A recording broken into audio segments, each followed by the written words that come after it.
Assalamualaikum warahmatullahi wabarakatuh. Perkenalkan, nama saya Nepi Muslimatunisa. Saya Isnur Hayati. Kami di sini akan menjelaskan materi dari kimia pangan, dosen pengampu Ibu Retno Utami. Di sini kami akan menjelaskan sedikit materi, yaitu tentang akibat kelebihan atau kekurangan karbohidrat, jenis-jenis pencoklatan atau browning pada makanan. Simak videonya. Baik, yang pertama di sini saya akan menjelaskan tentang akibat kelebihan karbohidrat. Akibat kelebihan karbohidrat yaitu lesu dan lelah. Makan terlalu banyak karbohidrat itu dapat meningkatkan gula darah, menyebabkan tubuh kekurangan energi, akhirnya menyebabkan rasa lelah.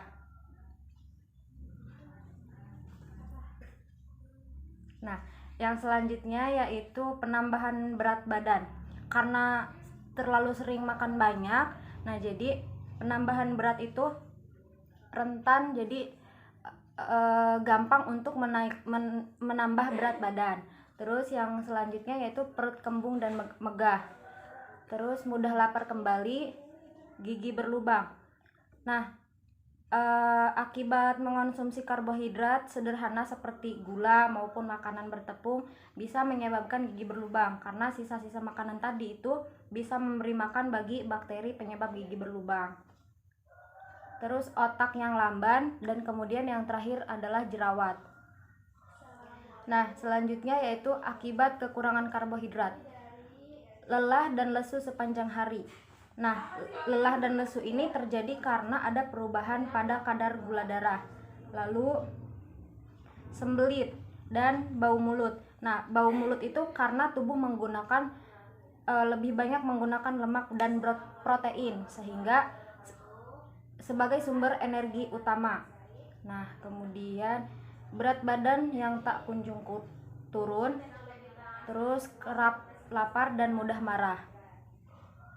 Di sini saya akan sedikit membuka materi tentang proses browning, hanya pengertiannya saja. Nah, proses browning ini adalah proses kecoklatan pada buah yang terjadi akibat proses enzimatik oleh polifenol oksidasi. Nah, pada umumnya proses browning sering terjadi pada buah-buahan seperti pisang, pir, salak, pala, dan apel. Nah, proses browning ini terbagi menjadi dua, yaitu enzimatik dan non-enzimatik. Terus proses browning terjadi akibat proses enzimatik. Nah, enzimatik itu adalah reaksi pencoklatan yang menghasilkan pigmen warna coklat atau melanin. Nah, reaksi ini itu dapat terjadi apabila jaringan tanaman terpotong, terkupas karena kerusakan secara mekanis. Nah, selanjutnya nanti akan dibahas oleh saudari Isnur Hayati. Terima kasih. Ya, saya akan melanjutkan yaitu pada proses browning enzimatis. Proses browning enzimatis disebabkan karena adanya aktivitas enzim pada bahan pangan segar, seperti pada susu segar, buah-buahan, dan sayuran. Pencoklatan enzimatik terjadi pada buah-buahan yang banyak mengandung substrat fenolik, di samping katekin dan turunnya seperti tirosin, asam kafeat, asam klorogenat, serta leukoantosianin dapat menjadi substrat proses pencoklatan. Senyawa fenolik dengan jenis ortodihidroksi atau trihidroksi yang saling berdekatan merupakan substrat yang baik untuk proses pencoklatan. Reaksi ini dapat terjadi bila jaringan tanaman terpotong, terkupas, dan karena kerusakan secara mekanis yang dapat menyebabkan kerusakan integritas jaringan tanaman.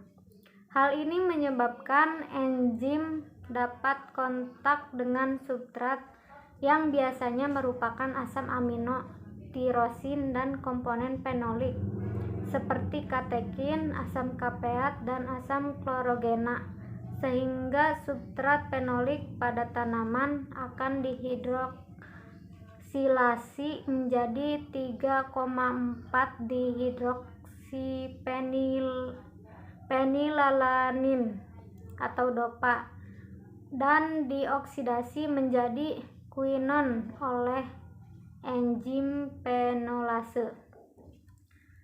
Proses enzimatis pada bahan pangan memiliki dampak menguntungkan dan juga dampak yang merugikan. Reaksi pencoklatan enzimatis bertanggung jawab pada warna dan flavor yang terbentuk. Dampak yang menguntungkan misalnya enzim polifenol oksidase bertanggung jawab terhadap karakteristik warna coklat keemasan pada buah-buahan yang telah dikeringkan, seperti kismis, buah prem atau plum, dan buah ara atau buah tin. Dampak merugikannya adalah mengurangi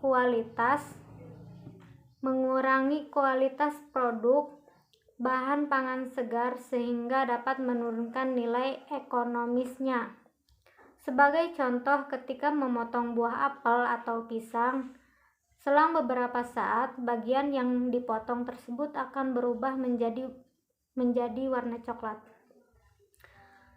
Proses browning non-enzimatis. Proses browning non-enzimatis disebabkan oleh reaksi pencoklatan tanpa pengaruh enzim. Biasanya terjadi saat pengolahan berlangsung. Contohnya proses karamelisasi pada gula, yaitu proses pencoklatan yang disebabkan karena bertemunya gula reduksi dan asam amino atau penyusun protein pada suhu tinggi dan waktu lama. Perlu diingat, gula yang dimaksud dalam pangan bukan berarti gula Jawa atau gula pasir. Gula yaitu gula yang merupakan bagian dari karbohidrat seperti tepung terigu dan pati atau amilum adalah gula kompleks, biasa disebut dengan polisakarida.